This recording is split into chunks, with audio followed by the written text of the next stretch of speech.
Kita awal informasi pada hari ini, pemirsa merasa tidak mendapat keadilan atas kasusnya. Wiwik korban meminta perlindungan hukum ke Klinik Hukum DPC Pradisa I Purwokerto yang dipimpin Joko Susanto Esa dan rekan dari DPC Pradisa I Purwokerto untuk membantu mengawal kasus yang menimpa korban karena telah masuk ranah hukum. Sudah 7 tahun seorang bernama Wiwi, 52 tahun warga Kabupaten Banjarnegara, mencari keadilan untuk mendapatkan uang investasi yang sudah ia setorkan sebanyak 160 juta rupiah, raib dan belum bisa dia nikmati setelah ia setorkan ke seseorang berinisial T yang juga pemilik salah satu koperasi di Kabupaten Wonosobo. Malangnya kini Wiwik justru menjadi tersangka pencemaran nama baik akibat luapan emosi yang tidak bisa ia tahan karena menyampaikan kata-kata tidak pantas terhadap pelapor. Asal-usulnya pertemuan korban dengan terlapor yang sama-sama karyawan sebuah bank BUMN itu terjadi pada tahun 2016 lalu di Purwokerto, Banyumas, Jawa Tengah. Dalam pertemuan itu korban terkesan dengan penampilan sosialita terlapor.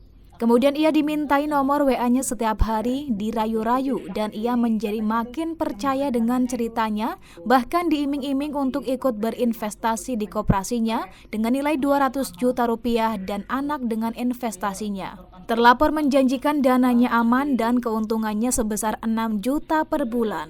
Kemudian pada 7 Desember 2017, Wiwik mencoba menagih dananya kepada terlapor karena janjinya tak terwujud. Korban berusaha menghubungi terlapor tetapi hanya dijanjikan akan ditransfer oleh terlapor. Kepada yang terhormat Bapak Presiden Joko Widodo, kepada yang terhormat Bapak Menko Polhukam, kepada yang terhormat Bapak Ketua Mahkamah Agung, kepada yang terhormat Bapak Ketua Komisi Yudisial, kepada yang terhormat Bapak Kapolri, kepada yang terhormat anggota DPR, kepada yang terhormat Kompolnas, kepada yang terhormat Hakim di Mahkamah Agung. Saya mohon, saya sebagai rakyat yang terdolimi, di mana saya bekerja puluhan tahun, hasilnya untuk modal usaha untuk menghidupi anak saya.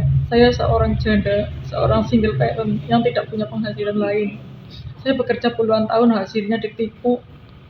Pak nagih 7 tahun, ujung-ujungnya HP saya dibanting, saya ditonjok, saya dipukul, saya dianiaya. Malah saya dijadikan tersangka pasal pencemaran nama baik, dijadikan tersangka dan diadili di Pengadilan Negeri Wonosobo, dijatuhi hukuman penjara 1 bulan. Sedangkan saya dalam keadaan sakit miom dan kista. Kata dokter kandungan harus segera dioperasi. Makanya saya mohon, Bapak, saya mohon keadilannya untuk dibantu. Terima kasih sebelumnya. Karena korban merasa sudah emosi dengan meluapkan kata-kata yang tidak semestinya, sehingga terjadi pemukulan terhadap korban oleh terlapor dan korban akhirnya melapor ke polisi. Hingga digelarnya pengadilan di Wonosobo, bukannya mendapat keadilan, malah korban dijadikan tersangka karena pencemaran nama baik terlapor akibat mengunggah video di medsos. Merasa tidak mendapat keadilan atas kasusnya, Wiwik meminta perlindungan hukum ke Klinik Hukum DPC Pradisa I Purwokerto. Sementara itu, Joko Susanto Esa dari DPC Pradisa I Purwokerto menjelaskan pihaknya akan mengawal kasus yang menimpa korban karena telah masuk ranah hukum. Dari Purwokerto, Marnoto, Banyumas TV melaporkan.